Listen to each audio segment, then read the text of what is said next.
One question I had, which double clicks on this, is that how do you deal with a scenario where this demand pattern itself is changing very fast, right? Yeah. So even if you're able to sense it and you're able to, let's say, identify, how you need to change your plan, right? What if by the time you get the goods, the demand curve has changed further, right? Yeah. How do you handle something like that? Yeah. So the entire process has to be self-correcting. In Mm-hmm. case you see a surge in demand and you get more supplies, by the time the direction has changed, Mm-hmm. the supply direction should also change. Because Mm-hmm. whatever supplies you have got, it'll get over in a couple of days' time or 2, 3 days' time. But if you Right, have the self-correcting mechanism, because right. the next day's Mm-hmm. working Mm-hmm. on the demand cycle will show that possibly we have accumulated some amount of excess because we over Mm-hmm. projected the demand based on the trend Mm-hmm. available till yesterday. Now there Mm-hmm. has to be a self correction in case the demand trend changes, Mm-hmm. and no one can predict when the demand trend would change. Right. So if you see signs of changing, Mm-hmm. do we have a self correcting mechanism which Mm-hmm. brings down the inventory wherever the demand is decelerating compared Mm-hmm. to our yesterday's projection? Right. So whenever we see an acceleration compared to what we saw till yesterday, Sure. more supply should be done. And wherever we see deceleration, the supply should be curtailed. And this has to be an ongoing process. Right. In S&OP, it's done on a monthly basis. Right. What we are suggesting is if it's done more frequently, the supply Mm-hmm. chain will behave much better. Right. And you uh, mentioned self-correction, right? Yeah. Are there approaches or ways to do this, like this kind of a If you do self-correction? replanning, that would be self-correction. Okay. If you do Okay. replanning, Hmm. Hmm. and this demand sensing is used for setting the inventory norms at various nodes. Mm-hmm. Mm-hmm. How much of each product should be carried at each of the nodes? And the nodes could be at vendor level for raw materials, at Mm-hmm. factory level for finished goods, then at Mm-hmm. various RDCs, regional distribution centers, the CFAs, the distributors, dealers, retailers.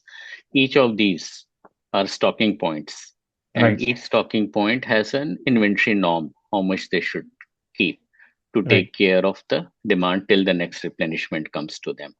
Right. How do you set these inventory norms and how dynamic these are?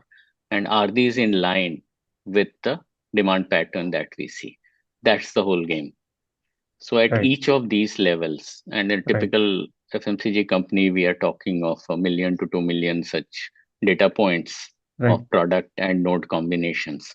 Right. Each of these couple of million data points need an inventory norm, and these inventory norms must be adjusted on a daily basis. Okay. So that's Okay. at the heart of the demand driven supply chain. And when you mean norms, right? If you Yeah, could just explain for a layman what are norms from a supply chain point of view. yeah. So inventory norm is what's the inventory that the node should carry so that it doesn't get stocked out. It doesn't go out of stock by the Mm-hmm. time the next supply happens. Supply happens uh, on periodic basis. Mm-hmm. So, for example, if a distributor which is getting served by the company, say twice a week, for Mm-hmm. example, Mm-hmm. then the time between two supplies is, say, let's say 3 days or 4 days. Sure. So, whenever he gets a supply, Mm-hmm. his stock should last till the next supply happens after 3 to 4 days. Sure. So, for 4 days, he needs to carry the stock. And how much stock should he carry? Uh, should it be based on the expected demand, or should it be based on the maximum demand that we expect uh, to See. happen during these Right. 4 days? Right. Ideally, it should be based on the maximum demand Okay. because the demand is not deterministic, Sure. it's stochastic.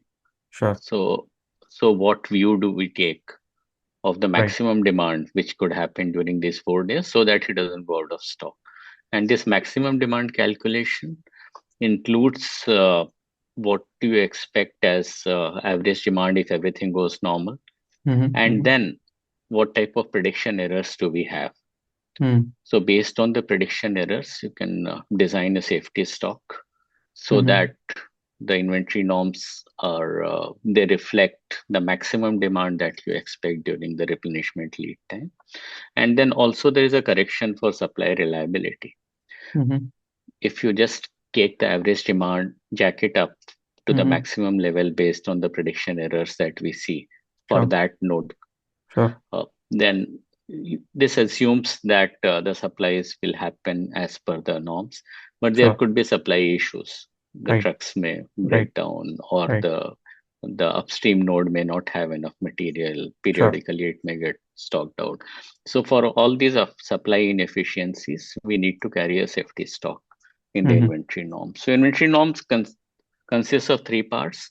One is the normal demand that we expect, Sure. then, based on the demand prediction, a Mm-hmm. safety stock to take care of Mm-hmm. the maximum demand, and Mm-hmm.